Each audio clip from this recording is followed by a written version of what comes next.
Not many updates this week because this is all that's been happening. But look, making some progress. 84. There's 84 here. And there's some plywood just around the corner here for 16 more. And that's it for this season.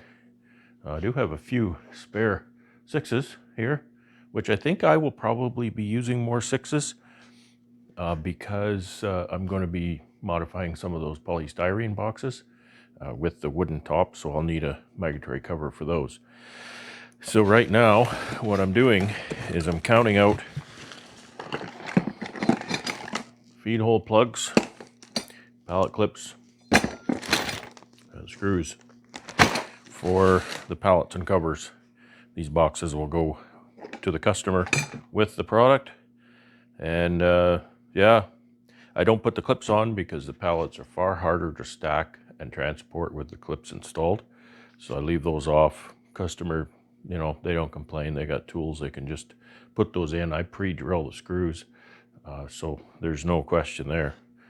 Yeah, so this is this is it. Not been doing anything else. I guess one thing I have been doing, however, I shouldn't say I haven't been doing anything else. I didn't do any video on Saturday, but I worked the bees quite a bit Saturday. I worked quite a number of them. And what I did was all of the bees that I deemed to be light coming out of the shed, meaning pretty much exclusively the nukes, some of the nukes, because the full 10 framers weren't in the shed. I went around and checked all of those for empty combs, and I siphoned through the dead outs and found the heavy frames in there, put those into the nukes, took out the empty combs, so I gave those nukes some feed so they don't go without. Most of those already had fondant, but you know, when you think about it, you think I'll put on a kilogram of fondant. That's pretty good, and it is good. It is good, but relatively speaking, that's about a half a frame of feed, you know. So it's not that much. So putting in a frame of feed then is 2 packs of fondant if your fondant is in 1 kg packs, which I've noticed most of the fondant available is in 1 kilogram packs. So, you know, that's not an overly generous amount of feed to put a pack of fondant on. If your bees are low, they could go through 2 or 3 packs of fondant pretty easily, I think. And it's just not very warm out yet. We're said to get a warm day here in the next couple of days. It's going to be terrible windy from the south. That's often what happens, is we see the temperature spike for a day. That's because we get a, you know, pretty heavy wind from the south. And the forecast is like 30 kilometers an hour, which is, I mean, it's not damaging so much. It's just a pretty good wind. So we're supposed to get a temperature up close to 18 degrees, 16 degrees by some forecasts. That'll melt a lot of snow. So we'll have a lot of water after that. And but that'll be good to see the snow go away. So I don't know if I'll be out there working in that or not. I might be over at my Outyard, take some more fondant over there, and maybe put on a second round of fondant. But what I need to do is get some syrup on. I think I have enough syrup left over from last season. People might wonder, well, should you use it? In the spring, typically it's thought of as being okay, as long as the bees can fly, because if it's not perfect, as long as they can poop, then they'll be okay to take that syrup if they're being sequestered. You know, don't ever take syrup that you've used in the spring and feed it to them in the fall. That's absolutely a no-no, because they need to sit on that syrup all winter. And if there's anything at all wrong with that syrup, I mean, a perfect syrup, it's stressful for them anyway. But if there's anything off with the syrup, then your bees won't survive. So I've got enough to do, what do I have? 200 liters of syrup. So that's enough for, you know, almost a gallon a piece, really. And I usually only put a half gallon at a time on. Sometimes I use my jars for that. I like the jars because I could see the syrup level in the jar. Problem with the jars is, boy, the lids get really terrible over time. They get rusty and hard to manage. So that's it. That's what I'm planning to do, and that's what I have been doing. Just, like I say, 16 more covers, and I'm done this project. Then I'm not done. I need to trim these. I need to route all the corners. So that'll take me probably, maybe a day and a bit to do all that. So it is what it is. I'll be pretty well done this. I'll be done this by the end of the weekend. I'm adding a day or two because I have some distractions coming up. I have some trips away from home. I have some meetings to go to and things that keep me away from working. I'm not working on this today because I have something later on today to be at.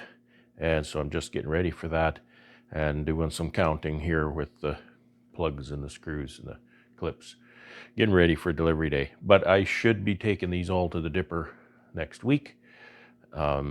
And then after they're delivered to the dipper, then that's when the invoice gets issued. So hopefully I'll be paid by the end of the week. Sure is going to be welcome to get that paycheck. It always is. It always is. I don't like to ask for a lot of interim money because then that carrot is not there as much. When you get the job done and you deliver it, getting that nice paycheck is really nice. But sometimes you do need a little bit of interim cash.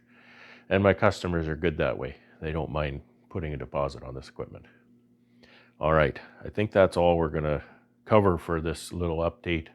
And I don't know what I'll have for everybody on the weekend, but we'll try and put something together to show you what's been going on.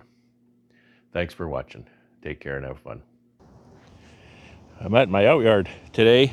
I need a veil, and I didn't bring my veil with me, and a cheap backup veil that's too small for me. I look like Woody off Toy Story or something. And but the good news is, I got my truck in here today. It's a little soft, but it wasn't dicey at all. The entrance is a little bit muddy, so I wasn't sure about that, but it turned out just fine. So what am I trying to do here? I wanted to check on how they're consuming the fondant I gave them, and I thought I would give them some pollen patty, give them some protein. Maybe that'll help them get kick-started. Now, I have not done brood checks on these, and I'm not doing that today. You can probably tell it's pretty windy out here, and this is a fairly sheltered yard, except this direction, and that's exactly the direction the wind's coming from. It's a south wind, so it's actually 13 degrees C out here, which is, I think, the warmest day we've had since probably October. So anyway, I've checked a couple of these, and they're getting in the fondant. They're certainly not done it, but I'm adding some pollen patties around the edges. I don't like putting the pollen patties around the edges. They tend to use it better if it's kind of right over the brood nest. But I'll give you a peek and see what I'm doing here. All right, I don't have my tripod. My left hand is sticky now from the patty. I'll try to lift this. See that nice little colony there? They're getting into the fondant okay. And I've got some pieces of global patties here for them. We'll just lay that right here. And they'll take that as they can. So they're not done that fondant. They're probably 3/4 of the way through it.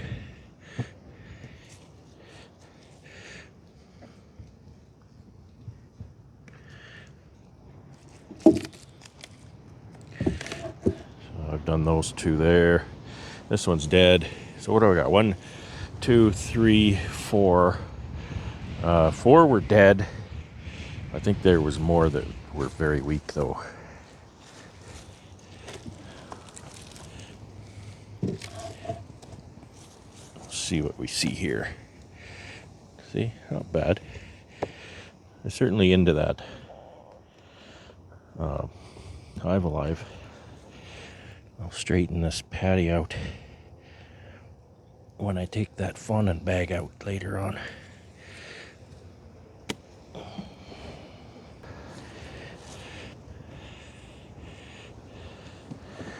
This one's not nearly as big, although they're sure getting some of that fondant down in them.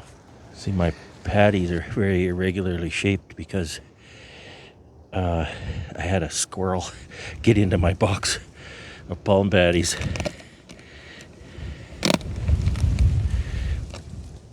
He chewed up quite a bit of it. A lot of money. Okay, I'm gonna use both hands to do the rest of these. Okay, I'm done with this visit. Hopefully I can get out without getting stuck. I think it's still frozen a couple inches down, so if there's mud, it's not just never-ending mud. And I got the fence energized, so that's really nice. I can sleep a little better now.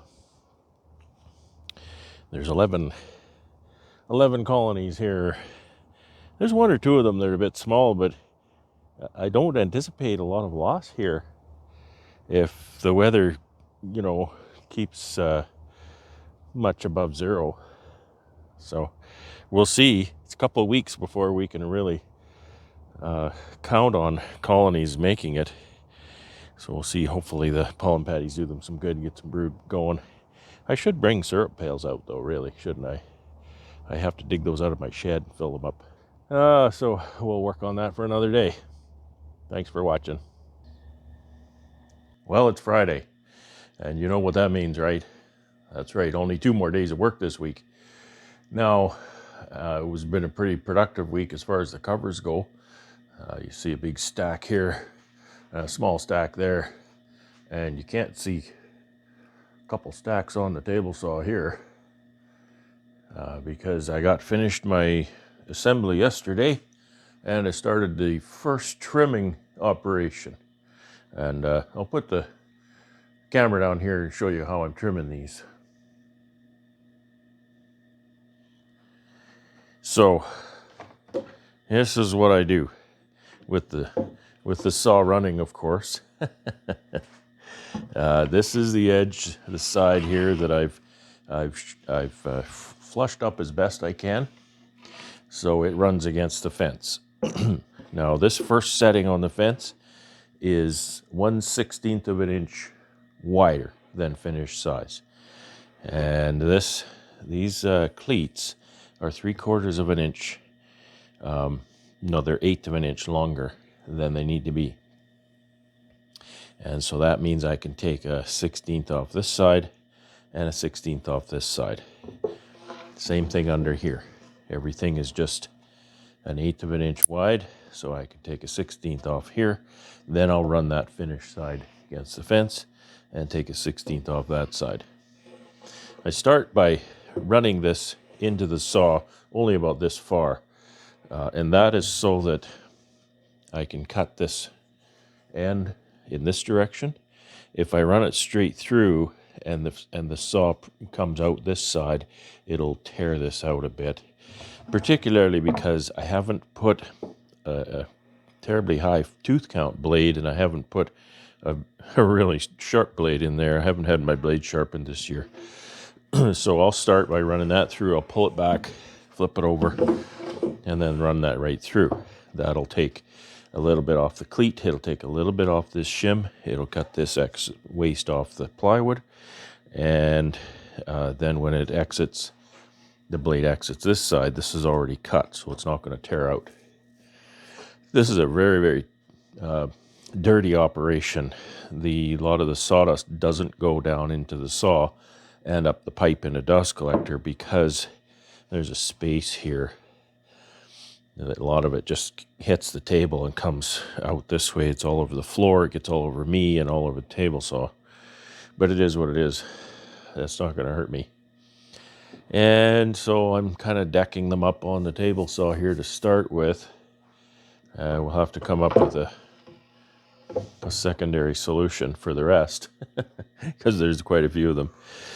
At some point here, I'm going to run my little handcrafted by Faith Woodcraft brand on them, and also then I need to do the roundovers with my beautiful new Lee Valley roundover bit that I bought. Boy, you don't know what a nice tool is like until you have a nice tool. the bearings are starting to pack up on my cheap bit, so I thought, oh, I'm going to treat myself to a nice bit. That thing runs so perfectly without vibration, and it just glides through the wood. It's just amazing. I never imagined it would be that much different. Okay, well, I'll do a few of these just for your entertainment.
So that's what I'll be doing for the next little while. It doesn't take that long. The worst part of it is just finding a place to put them all as I work. I don't like to have to move them too many times. That my shoulders are getting awful sore as I age, and these do weigh on the shoulder, especially when you start stacking them high. So anyway, it's just saving extra steps and extra work. So as I fill this space up, I'll have to find something else, somewhere else to put them. Anyway, so I warned you that this week was going to be mostly in the shop, and boy, am I glad I got work in the shop today. Ever since yesterday afternoon, evening, it's been snowing, raining, and freezing rain and stuff, and I'm glad I don't have to go anywhere. I don't even want to be outside, let alone on the highway. It's terrible out there, so I'm really hoping it warms up. I don't think it's going to warm up much today. We don't get double digits until Monday, and but after that, the forecast is all daytime double digits. So I'm happy to see that. We need that. The bees need that. But it's a good time to work in the shop, finish off this project. I'll likely be going to the dipper, maybe mid next week. Get this stuff dipped and delivered, and then it'll be payday. And there's a few other things I want to do in the shop yet this year, so I have to keep with the momentum in the shop. There's some of those repairs on the poly boxes I want to do, and there's some of those slatted racks that I want to build. And I'd like to get those dipped too, so we'll have to figure that out, how that's going to happen. All right, I truly appreciate you watching. Leave me comments. I love watching. I look for comments all the time, and I try to respond to all of them.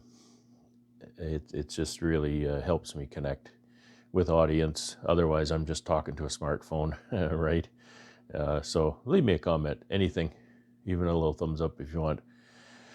And I appreciate you watching. Hope you have a great weekend. Take care and have fun.